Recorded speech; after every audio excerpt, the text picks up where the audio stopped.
In July 2014, a young German man named Lars Mittank was walking alone through Varna airport in Bulgaria. He wore a yellow shirt, jeans, and carried only a backpack. But what happened in the minutes that followed would shock the world. After a brief conversation with the airport doctor, Lars suddenly stood up, ran through the terminal, dropped all his belongings, scaled a wire fence, and vanished into the nearby forest. He was never seen again. That sprint, captured by airport security cameras, would become one of the most watched disappearance videos on the internet. The case gained international attention, fueled by theories ranging from criminal pursuit to hallucinations, triggered by head trauma or the wrong medication. But what few realize is that certain clues were overlooked. Details that, when connected, paint a scenario far more complex and perhaps more disturbing than we imagined. Lars was an ordinary young man, healthy and traveling with friends. But something changed him. Something made him stay behind. And something made him run as if fleeing death itself. What was real? What was paranoia?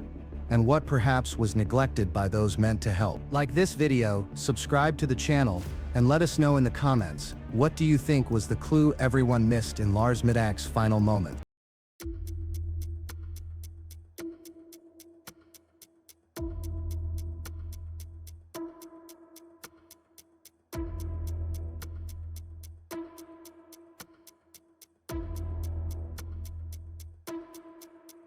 Lars Joachim Mittank was born in 1990 in Berlin, Germany. At 28 years old, he was a typical young man, healthy, introverted, with a steady job, a stable routine, and no apparent issues. He had no history of mental illness, did not use drugs, and showed no behavior that suggested emotional instability. He was, by all accounts, ordinary, which is exactly why his disappearance became so deeply unsettling. In the summer of 2014, Lars traveled with a group of friends to Bulgaria's Black Sea coast, a cheap and popular destination for European youth. Sun, parties, and relaxation marked the first few days. Lars joined in like any other tourist, eating out, visiting bars, enjoying the vacation. But a minor conflict would change the course of everything. A fight at a fast food restaurant, reportedly over football, left Lars with a ruptured eardrum. He was examined by a local doctor, who advised against flying for the time being. His friends, with their flight scheduled, returned to Germany. Lars stayed behind, alone, in a budget hotel near Varna airport. That's when everything began to shift. In the days that followed, Lars began showing strange behavior. He called his mother frequently, saying he was afraid, that men were following him, and that he didn't feel safe in the hotel. At one point, he left the hotel and spent a night hiding outdoors. There was no concrete evidence that anyone was after him, but his fear was urgent. His mother urged him to go to the consulate and return home as soon as possible. He finally booked a flight back to Germany for July 8. Lars seemed relieved. He was ready to return. But the truth is, even though he had left the beach behind, what was chasing him might have been much closer than anyone could see within himself. Lars seemed ready to return. After days of fear and isolation, he had finally purchased a ticket home. On July 8, he arrived at Varna airport with his backpack and documents. The anxiety lingered, but there was a hint of normalcy, as if the worst had passed. Yet what came next would reveal that the true collapse was still ahead. While waiting for his flight, Lars was taken to the airport's medical office for a final checkup due to his ear injury. The doctor began a routine examination, but something unexpected happened. A maintenance worker reportedly entered the room, and immediately, something in Lars shifted. His eyes widened. He tensed up in silence. Then, without a word, he bolted. In a sudden outburst, Lars ran out of the room, leaving behind his backpack, passport, wallet, and phone. Security cameras captured the moment he sprinted across the airport terminal. He exited through a side door, ran through the parking lot, scaled a wire fence, and disappeared into the surrounding woods, all in under a minute. He was never seen again. The footage is one of the most disturbing ever recorded in a disappearance case. There is no sound, just the image of Lars moving with urgency, as if fleeing for his life. The way he ran, the decision to abandon everything, the desperate climb over the fence, it all suggests absolute panic. But panic from what? In the following days, searches were carried out in the area, tracking dogs, drones, Ground patrols, no trace, no witnesses, no sign of struggle or presence. How can someone vanish like that, in broad daylight, in a busy place, leaving behind every item that defined their identity? Lars Mittank's disappearance is not just a physical absence. It's as if he crossed a threshold between the visible world and a realm where logic breaks down. And the more you watch the video, the stronger the feeling grows that something crucial was overlooked. The search for Lars Mittank officially began the same day he disappeared, but it quickly became clear there was no solid investigative plan. Bulgarian authorities initially treated it as a voluntary disappearance. The explanation was simple, maybe too simple. A young man in psychological distress decided to run away, but that version failed to account for the many inconsistencies that surfaced with each new detail. It began with Lars's behavior in the days leading up. His calls to his mother showed an intense fear, a constant sense of being followed. He spoke of strange men, asked if his credit card had been blocked, as if he believed he was being tracked. In one voice message, his voice shakes. He begs her not to trust anyone. Was it paranoia, or did he know something he never got to reveal?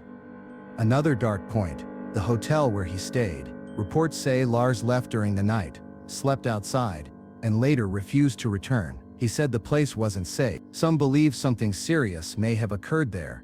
A fight, a threat, or a traumatic event that triggered his altered state. But no guests were questioned, and no hotel footage was ever released publicly. Then there's the airport doctor.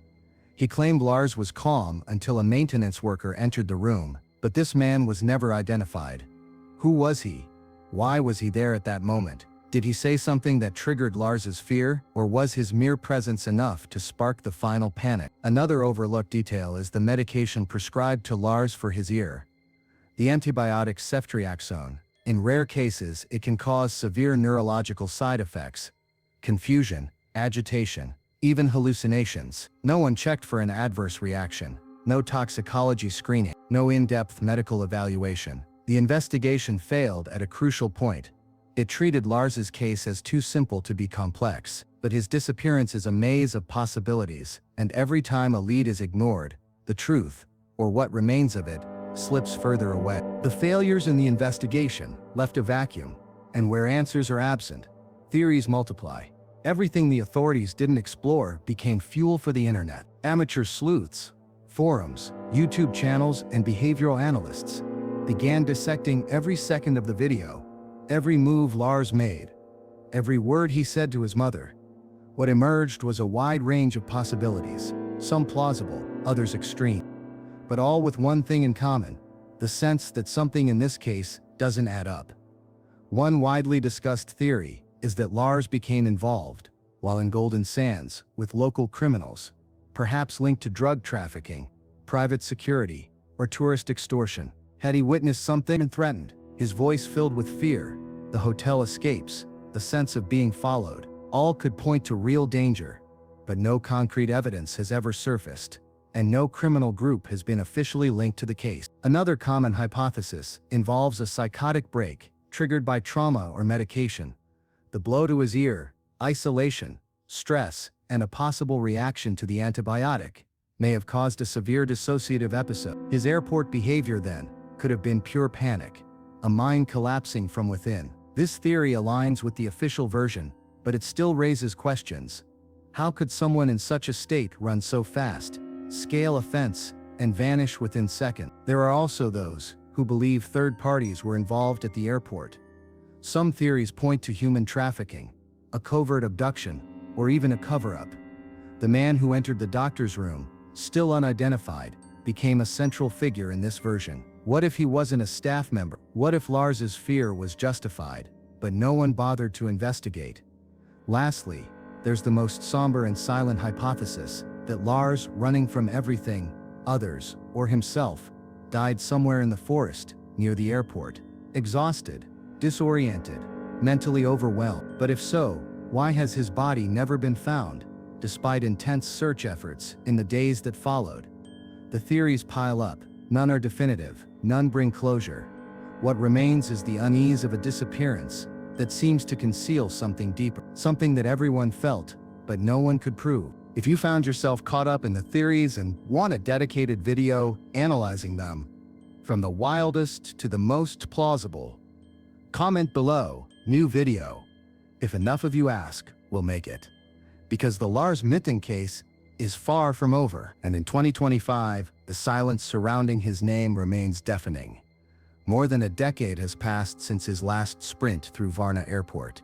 And since then, nothing, no trace, no footage, no confirmed sighting. Lars's face still circulates on missing persons posters, in social media groups, and in online mystery forums. His name has become synonymous with unsolved disappearances. His video, one of the most analyzed in internet history, in 2020, renewed attention came from documentaries that brought the case back to international discussion. But Bulgarian investigators maintained the same stance. Lars disappeared voluntarily, and no foul play is suspected. It's an explanation that convinces few, but functions as a bureaucratic shield to close the case. In Germany, his family remains caught between hope and suspended grief. His mother, especially, continues to make public appeals and keep the search alive. For her, as long as there is no body, there is still a chance. Some independent investigators keep digging. They look into hospital records, anonymous tips, cross-check missing person cases across Europe, but no solid lead has surfaced. And that alone speaks volumes. In a digital age, where disappearing completely is nearly impossible, Lars managed to do exactly that, or someone made sure he did. In 2025, the Lars Mittank case remains one of the most chilling unsolved disappearances in modern Europe. And perhaps the most disturbing part isn't that he vanished, but that even with so many clues, no one ever came close to the truth. The disappearance of Lars Mittank confronts us with one of the most unsettling truths of our time. Even surrounded by cameras, networks, records, and connections, it's still possible to vanish. A healthy young man with plans to go home runs terrified through an airport and is never seen again. Lars didn't just disappear from view. He slipped through the cracks of the system.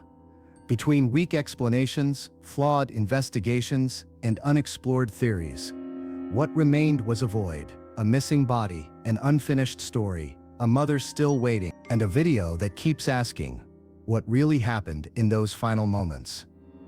If you believe the Lars Mittank case deserves to be reopened, investigated seriously, and discussed with depth, share this video. Like, subscribe, and comment below, new video, if you want us to dive deep into the theories and break them down one by one. Because as long as silence is the only answer, we have a duty to keep asking.